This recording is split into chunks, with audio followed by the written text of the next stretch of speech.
Jack Smith, and I think we've all been there when someone we know, someone we care about, is dating somebody who's just terrible. Not cool.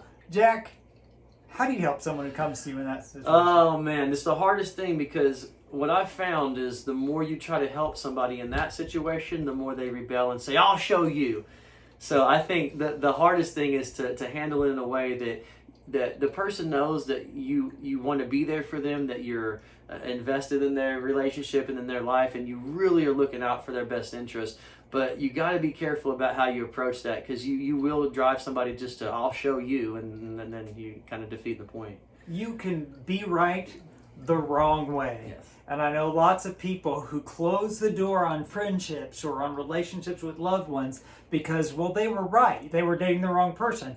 Well, don't do that, because someday, if you're correct and that is the wrong person, they're going to need you. Relationships are worth fighting for. Yeah. I think one good thing you could do is say, hey, let's sit down and just look at this.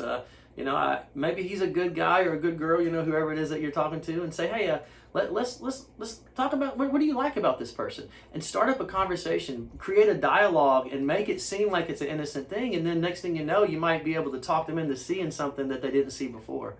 Seeing it doesn't necessarily mean they're going to break up, but seeing it means that they might have a chance to grow. One of the cool things about people is we're not done becoming who we're going to be. And maybe this person that your loved one cares about might still be in the process of becoming who they're going to be. There's one more aspect of this, one more nuance that I think that we have to pay attention to, is what do you do when someone you love marries the wrong person? That's even tougher. Lord have mercy. Lord have mercy, that's what you do. You pray for them. Marriage is a significant thing, and as believers, it is always our responsibility. It is always our place to pray and love people in the right direction. Yeah, I think it's very important, even with the marriage or the dating, when you're going to support somebody in this way.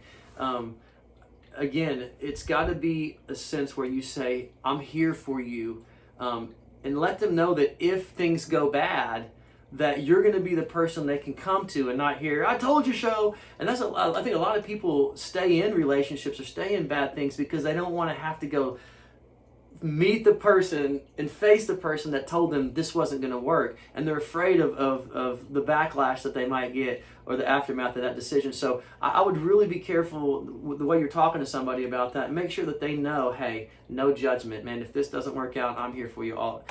Because again, the more you push somebody, the less they want to come back and tell you what's been going on. So there's a strategy here, and if they are with the wrong person, dividing and separating from loved ones is a common thing.